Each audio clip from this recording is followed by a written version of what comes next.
Friends, you have tuned into Tunnel of Dark Narrations. Thank you. I'm Turk Strawman. If you desire continued horror, look here for at least one new video per week, usually on Fridays. Please hit the thumb up below here. It'll show everybody that you like anything that you like. And I humbly request that you subscribe to the channel and to click on the new upload notification bell. But please also remember to keep checking back in case the new upload and notification feature doesn't actually notify you. Our present story, The Fate of an Unstable Horror Fan, by Tunnel of Dark Narrations, arises from actual events and imagination. It contains internet horror and psychological disturbance, unavoidably. For they are the facts of the case. Without them, there'd be no story. And for us, here, right after the sound of the crystal bowl, there is only the story. Now on with the show.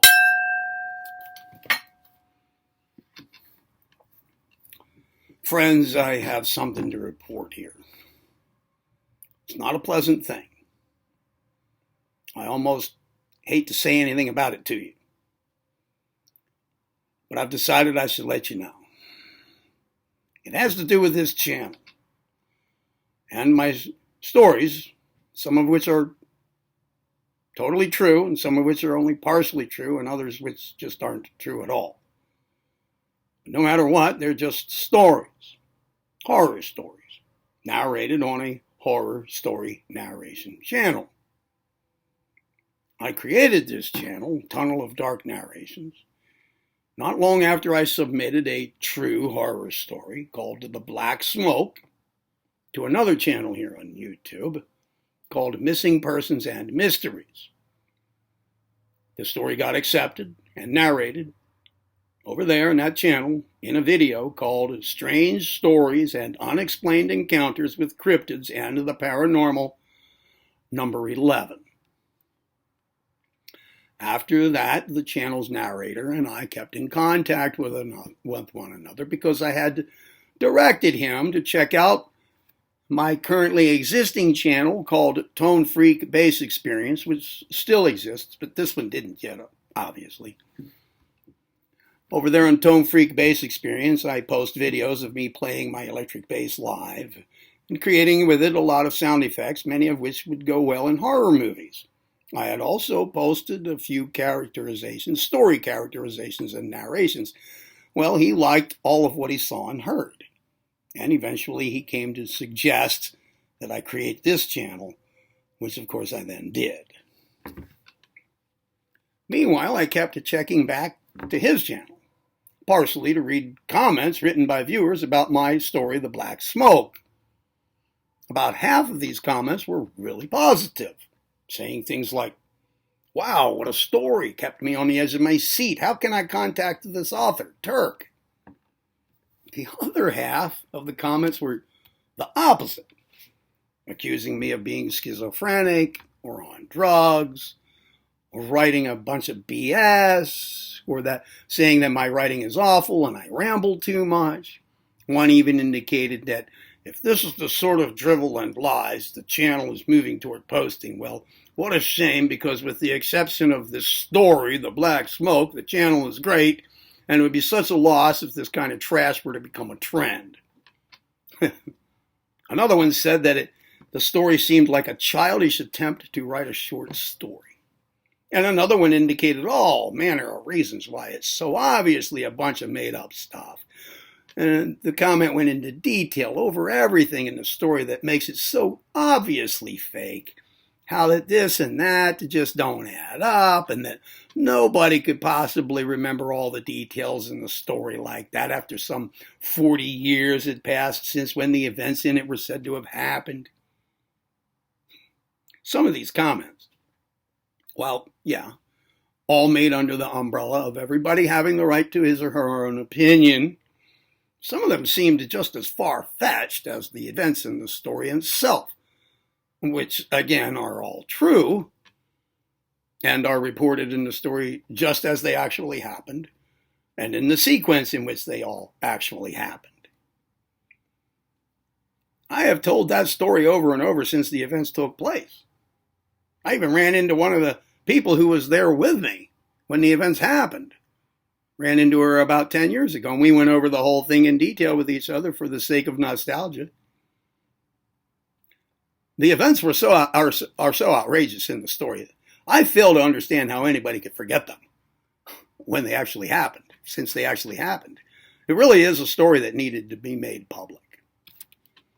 Now, granted, I had not written the story with it in mind for it to be a masterpiece, a literary masterpiece. I had just sat down and wrote the events relevant to the Black Smoke, just as they happened, in a conversational style, and I didn't spend much time editing it. I wanted it to present the facts, just like I would tell them to someone sitting in front of me right here in my living room. Sort of like the way I wrote the script for this video right here, just a little while ago. And the narrator of the channel loved the writing and the content. Sure, I can understand how that maybe one or two people might say it was a bit crudely written, but my goodness, I never expected the harshness that I read about it. And granted also, the story does involve a lot of unbelievable stuff. But that's the nature of paranormal events. And the story is about paranormal events. They're not normal. And the paranormal events in the story are not your normal, so to speak, paranormal events either. Ghost this, moving object that, lights in the sky this, weird sound that. No. So I can understand that a person or two might raise question over the story's authenticity, but I never expected such hard-hitting slander about it. One other thing surprised me about the comments, but it's a little different than the other two things here. At the end of the story, I say, truthfully, that my two best friends ever, who were two out of the three main people in the story, me being the third, died not long after the events took place. And they actually did, all right? Only one out of all the comments said anything about that. The one that said something about it was, rest in peace. I treasure that comment because I miss those two guys to this day. Now, sure, not everybody's going to even think to say something like that. True, but I would think that most people who have something negative to say about the story's authenticity, especially, more about the writing, but especially the authenticity, would take it a little easier with how they express their doubt, just in case the author really did lose his two best friends he ever had. You'll find those two guys in the story, in other stories right here on my own channel, under the names of Jimmy, Spencer, and Mike. Somewhat randomly selected in the stories in a mix and match manner, but they were there in those stories nonetheless. Their real names were Jimmy Spencer and Mike Grohl. This story right here, though, has to do with one person in particular who called the Black Smoke story a bunch of bullshit. Not because of that, though. It's because his comment about it smacked of trolling to smash the button of annoyance, to rile up animosity. And in doing it, he was especially rude, going way off the rail. I didn't even take it seriously at all. But it turns out that of all the people who commented, he's the one I should have kept my eye on. Although I don't know for sure how I could have done that. I wish I could have done it, though, because somehow he kept his eye on me. He found out about this channel, Tunnel of Dark Narrations. And he started trolling me here. Okay, yeah, fine and dandy. Ignore the trolls. That's the usual procedure. But this guy would not give up. And he took it further than internet trolling. Get to that in a minute here. This guy must have not just been a troll, but also a hacker. I got to hearing from him in emails to one of my email addresses I had never even indicated on either channel. The content of his emails got increasingly disturbing and then threatening. He directed me to renege on my black smoke story, and he said he was going to come after me at my home if I didn't. I never responded to these emails, but I did start to get worried when the threats came. I went to the local police about it. They told me to go to the state police about it. The state police told me to go to the FBI about it. The FBI told me to go to the Attorney General's office about it. The Attorney General's office never contacted me back. So I was on my own. The threats got worse. Then came him, Then came him telling me my street address and his frightening proposal to come to my house and rape my wife. And he said her name. I got to wondering whether this was somebody I know. And if it were, I got to hoping that it was all just a bad joke. But it wasn't somebody I know. And it wasn't a joke. This guy turned up at my front door one day, and I stepped outside to talk to him. He told me that it was him who had been doing all of this trolling and internet stalking on me. But then he kind of turned it all around in a different direction. He said that he believed everything in the Black Smoke story and that it had been particularly frightening to him. And ever since then, he's been seeing a black smoke creeping through the walls of his bedroom and trying to get him, as he put it. And he said that my stories here, on this channel, Tunnel of Dark Narrations, had set him off too. He said they had gotten into him, as he put it. He said that the worst one for him was my short video called The Valley of Death, in which I have the lights off and my face looks creepy. It's just black and white. In fact, it's the one, a screenshot from which I used to make my video thumbnails.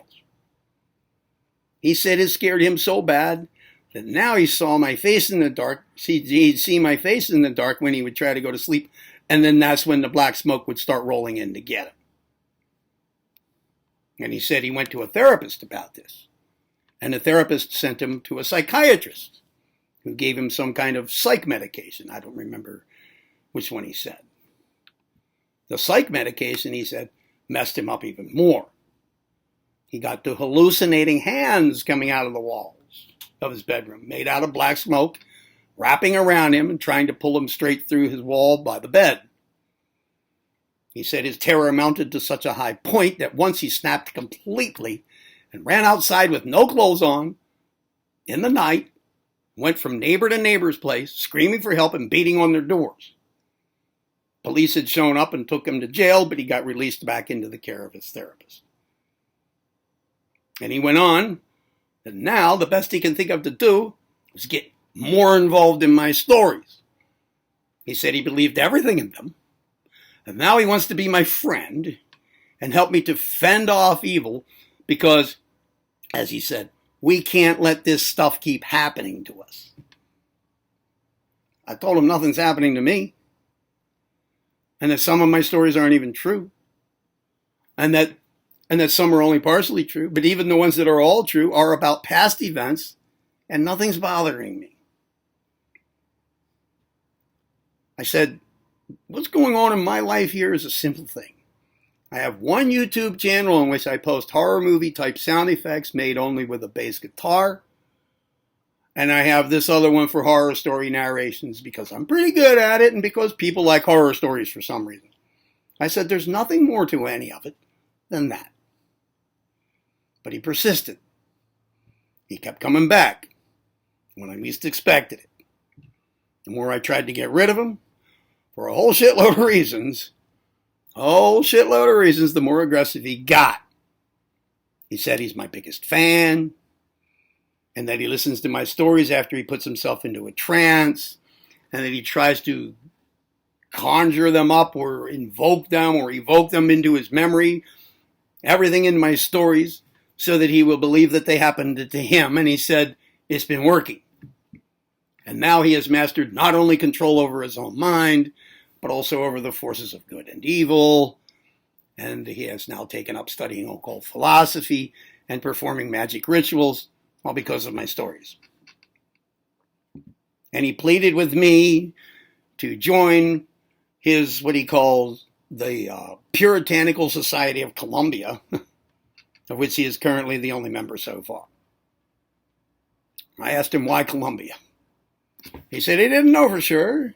It had just come to him one night when he was doing a magic ritual that involved the powers of the planet Saturn. He said a voice told him the word Columbia, and that he already had the words Puritanical Society in mind. I told him he needs to change psychiatrists or something, maybe. And I said I'm not joining anything or doing anything with him, that I've never been a member of anything, and I don't plan on ever being a member of anything, that I'm sovereign, and I do not worship any beings or rely on magic or anything like it to do anything for me. But this got him really going more crazy at me. He resumed his threats, now straight to my face. His threats now included things like curses and spells and demons. And he said he hopes the black smoke comes after me again, like it now comes after him. And then maybe I'll come to my senses and realize that God will always be on our side, no matter what we do, as long as it involves the fight against evil. He really didn't make any sense to me. And by now, my wife urged me to do something, anything, to get rid of this guy. But in the end, I didn't have to do anything myself. My wife and I allowed a homeless guy to move in with us right then for a short stint.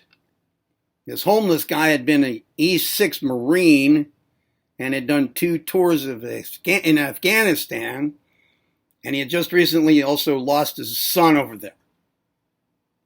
And he had severe PTSD going on from having blown off a little kid's head, who had walked up to him with a bomb strapped to his waist, And this kid was then followed just a few minutes later by another kid, a little girl who had innocently looked up into his eyes and smiled and waved at him, and had sweetly said hi and then just kept on going. We called the ex-Marine E6. E6 had moved in, like I said. And then came this nut job to my door again with his threats. E6's PTSD kicked in, and he went outside and he faced the nut job. And he said, Turk is my friend, and you are not. I'll take you down so fast that you won't even know what happened. I did 2 tours in Afghanistan, motherfucker. And I'm telling you right here and now, you ain't shit. And you ain't doing nothing to Turk or his wife. The only thing you're going to do is turn around and walk away and never come back and never bother these nice people again. Is that clear?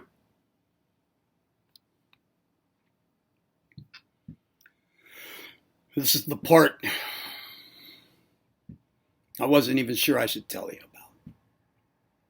Mr. Puritanical Society of Columbia stood his ground on my front lawn, and it did not go well for him. E6 meant business. And he stood still as the nut job said back to him, I don't care who you are or where you've been, asshole. I'll go right on in there and I'll skin Turk's wife alive. And again, he said her name. And then he added, that is, unless, of course, you want to join my society and fight evil, but I don't think you have the brains for it.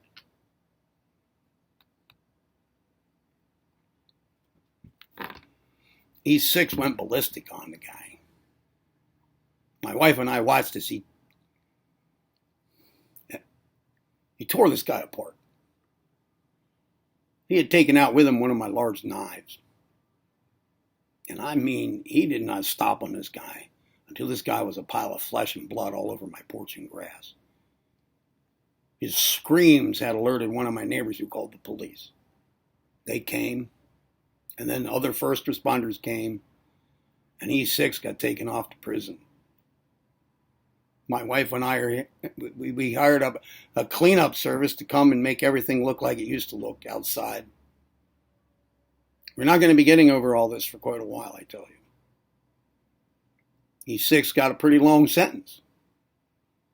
He might never again see the outside of the walls. But we keep in touch with him, my wife and I. We've gone to visit him a couple of times.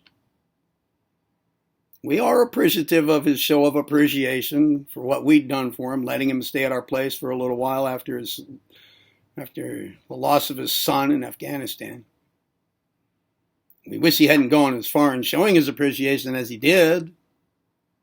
Still, though, we're not bothered by that nut job troll anymore, who had started out as nonsense by thinking it was somehow fashionable to doubt the truth of my story, The Black Smoke.